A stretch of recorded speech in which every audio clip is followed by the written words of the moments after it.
ఆరోగ్యవంతమైన వాతావరణంలో తయారు చేయబడిన కమ్మని ఊరగాయలు, పొడులు, వడియాలు మరియు అప్పడాలు జంధ్యాల ఫుడ్స్. సార్ గెలవడానికి మీరు మీ స్పెషల్‌గా ఒక మేనిఫెస్టో తయారు చేసుకున్నారని విన్నా సార్. దాని గురించి చెప్పండి ఒకసారి నాకు. నా 2009 నుంచి నా ఫస్ట్ ఎలక్షన్ నుంచి కూడా I had a vision for Kakinada.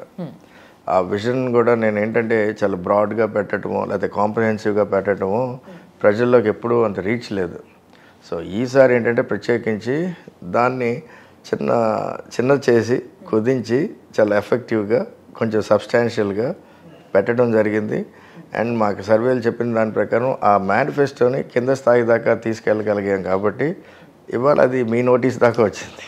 And today మీరందరూ చూశారనుకోండి, నాకు తెలిసి భారతదేశంలో 543 నియోజకవర్గాల్లో కూడా నో ఎంపీ హ్యాస్ కమ్అప్ ఇలా ఈ విధమైన మేనిఫెస్టోతో. ఎందుకంటే చాలామంది హామీలు ఇవ్వడం సహజం ఎలక్షన్స్ వచ్చినప్పుడు. ఎలక్షన్ వచ్చేసినాయి కదా గబగబా రాసేసింది కూడా కాదు. సో ఈ మేనిఫెస్టోని చాలా వెల్ థాట్ ఓవర్, మాకున్న కెపాసిటీస్ పరిధులను కూడా అర్థం చేసుకుని రూపొందించిన మేనిఫెస్టో ఇది. సో దాన్ని బాగా తీసుకెళ్ళి దీని ఛాలెంజ్ ఏంటంటే ఇవాళ ప్రజల్ని అది రీచ్ చేసి మొప్పించటం. రెండో ఛాలెంజ్ ఏంటంటే అది బాధ్యతగా తీసుకుని రేపు గెలిచిన తర్వాత ఇంప్లిమెంట్ చేయటం ఈజ్ బిగ్గర్ ఛాలెంజ్. సో అది మనకి ఈ 5 ఏళ్ళలో నేను పూర్తి స్థాయిలో చేయగలిగితే తర్వాత నేను ఓటు అడగాల్సిన పరిస్థితి కూడా ఉంది. మా జగన్మోహన్ రెడ్డి గారు చెప్పిన నినాదం ప్రకారం మీ ఇంటికి మంచి జరిగితేనే మాకు ఓటేయండి అని ఏ విధంగా ఆయన అన్నాడో, మన ప్రాంతానికి మంచి జరిగితేనే నాకు ఓటేయండి అనే పరిస్థితి ఆ రోజు రావాలనే నేను ఉంటాను. అండ్ రెండోది అట్ లార్జ్ ఆ స్థాయిలో చేయగలిగితే నాతో మళ్ళీ పోటీ చేసి లేదా మళ్ళీ నేను ఎంపీకి ఈ ప్రాంతంలో ఉండాల్సిన పని కూడా ఉండదని నేను అనుకుంటున్నాను. అదేంటి సార్ అది? ఎందుకంటే ఇది అంత ఇంపాక్ట్ చేసే మేనిఫెస్టో అన్నమాట. అంటే మీ ఉద్దేశం ప్రకారం ఒక టర్మ్ గెలిచి మీరు చేయాలనుకునేవన్నీ ఏదైతే ప్రజలకి సర్వీస్ ఉందో అదంతా చేసేసి తర్వాత గెలిచినా గెలవకుండా నుంచోకుండా టికెట్ వచ్చినా రాకుండా పర్లేదు అనుకుంటున్నారా? తప్పకుండా ఏ ఎంపీ చేయని విధంగా I have to leave my mark. నా మార్క్ ఉండిపోయే విధంగా నేను రాజకీయం చేయాలి. అండ్ ఆ తర్వాత జర్నీ అంతా ఆ మార్క్ డిసైడ్ చేస్తుంది మన జర్నీ ఎట్లా. ఒక్కసారి మీ మేనిఫెస్టో చెప్పండి సార్. ప్రధానంగా ఈ కాకినాడ పార్లమెంట్ నియోజకవర్గం 80% అంతా రూరల్ నియోజకవర్గం. ప్రధానంగా only one major municipality corporation వచ్చి కాకినాడే, మిగిలిన చిన్న చిన్న మున్సిపాలిటీలు కైండ్ ఆఫ్ రూరల్. సో నా చిన్నతనం నుంచి పూర్తి స్థాయిలో అవగాహన వ్యక్తిగా ఈ ప్రాంతం అంతా సో ఉన్న 400 గ్రామాలు ప్రధానమైన మెయిన్ గ్రామాలు అన్నింటినీ కూడా అడాప్ట్ చేసుకుని ప్రతి గ్రామంలో ఒక ₹1 కోటి ఇన్వెస్ట్ చేసి 400 గ్రామాలని 400 కోట్లు 400 గ్రామాలని 400 కోట్లతో రాబోయే 5 సంవత్సరాల్లో కీ థింగ్స్ అని గ్రామాల్లో 10 మందికి ఉపయోగపడే పనులను కొన్ని ఐడెంటిఫై చేయడం జరిగింది. వాటిని అభివృద్ధి చేసి గ్రామాలను అభివృద్ధి చేయాలనే ఆలోచన ప్రధానంగా పెట్టడం జరిగింది. మా కంపెనీల్లోనే ఇంచుమించు 3,000 మంది పైచీలకు ఇదే ప్రాంతం ఇదే కాకినాడ పార్లమెంట్ నుంచి నేను ఉద్యోగ అవకాశాలు కల్పించే మనకి భాగ్యం దొరికింది. ఎందుకంటే మా దగ్గర ఆల్మోస్ట్ 10,000 మంది పనిచేస్తారు. అంటే నేను పోటీ చేస్తానో చేయనో తెలియనప్పుడే నేను ఒక 7-8 months బ్యాక్ ఒక పెద్ద జాబ్ మేళాని కండక్ట్ చేశాను. ఎందుకంటే నాకు రెగ్యులర్గా చాలా మంది బయోడేటాలు రెజ్యూమేలు పంపిస్తూ ఉంటారు. మీరు ఆల్రెడీ ఈ మాట అన్నారు కూడా, ఇక్కడ జాబ్స్ రిక్వైర్మెంట్ చాలా గమనించారు. The second major point in my manifesto is ఇక్కడ గ్రాడ్యుయేట్ అయిన ప్రతి ఒక్కరికి, ఎందుకంటే ITI, polytechnic, BCom, BSc, MBA, MSc or చేసిన వాళ్ళందరికీ what they are liking employable skills అని ఉంటాయి. ఆ ఎంప్లాయబుల్ స్కిల్స్ లేక లేకపోతే బేసిక్ ట్రైనింగ్ లేక ఇంటర్వ్యూస్లో ఫెయిల్ అవటం కానీ జాబ్స్లోకి వెళ్ళిన తర్వాత జాబ్స్లో కూడా నిలకడగా ఉండలేకపోవడం పరిస్థితులు ఉన్నాయి. ఇవన్నీ చూసి వీళ్ళందరికీ ఒక శిక్షణ ఇవ్వాలి, అంటే స్పెషల్ ట్రైనింగ్ ఇవ్వాలి అని చెప్పి ఆలోచన చేసి స్కిల్ డెవలప్మెంట్ సెంటర్ ఒకటి ఏర్పాటు చేసి ఎవ్రీ ఇయర్ ఒక 5,000-6,000 మందిని మినిమం ఆ ట్రైనింగ్ సెంటర్ ద్వారా ట్రైన్ చేసి వాళ్ళందరినీ 100% ఎంప్లాయ్మెంట్ వచ్చే విధంగా మనం ఒక ప్రణాళికను రూపొందించడం జరిగింది. సో దాన్ని ఆల్రెడీ మచ్ అడ్వాన్స్ స్టేజ్, అంటే నేను ఎంపీ అయిన 6 నెలల్లోపే I will establish that here.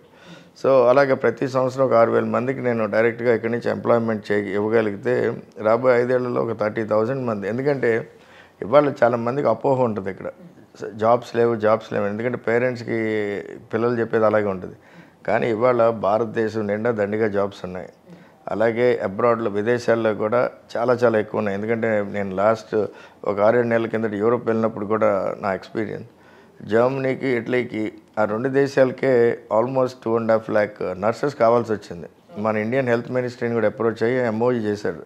ఏంటంటే మీ ఇండియాలో చాలామంది నర్సులు ఉన్నారు కదా, ట్రైన్ చేసి మా దేశం పంపండి అని.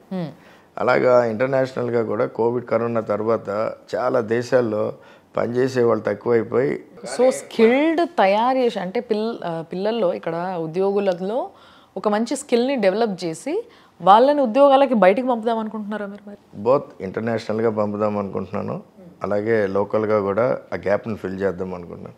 అంటే I give you some example.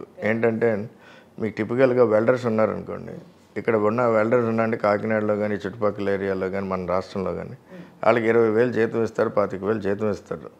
కానీ అదే వెల్డర్స్కి నేను ఒక 2 months ట్రైనింగ్ ఇచ్చి ఫిషర్ అండ్ టూల్స్ ఉంటాయి ఆ ట్రైనింగ్ ఇచ్చి వాళ్ళకి ఇంటర్నేషనల్ సర్టిఫికేషన్ చేయించాను అనుకోండి, సేమ్ అదే వెల్డర్కి ఆయిల్ అండ్ గ్యాస్ ఇండస్ట్రీలో 2 లక్షలు 3 లక్షల జీతాలు వస్తాయి.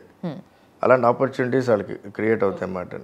నేను ఒక మార్కెటింగ్ పర్సన్గా ఈ ప్రాంతాన్ని, ఇక్కడ ఉన్న పొటెన్షియల్ని, ఇక్కడ ఉన్న ఆపర్చునిటీస్ని ఇంటర్నేషనల్ ఇన్వెస్టర్స్కో ఇంటర్నేషనల్ కంపెనీస్కో నేను తీసుకెళ్ళగలిగే అనుభవం ఉంది, అనుబంధం ఉంది. కాబట్టి నాలాంటి వాడికి కొంచెం ఈజీగా అవుతుంది. Okay, so let's talk about the party sir కొంతసేపు. ఎందుకంటే మీరు మారినన్ని పార్టీలు, అంటే ఫస్ట్ పిఆర్పి దగ్గర నుంచి మొదలు పెడితే తర్వాత టీడీపీ, వైసీపీ, మళ్ళీ ఇప్పుడు వైసీపీ, ఇట్లా ఈ విధంగా మారుతూ వస్తూనే ఉన్నారు. ప్రతిసారి కాన్స్టిట్యున్సీ మారలేదు కానీ అన్ని పార్టీలు మీరు చూసి వచ్చారు. అంటే జగన్ గారిని చూసినారు దగ్గరగా, చంద్రబాబు గారిని చూసినారు, చిరంజీవి గారిని చూసినారు.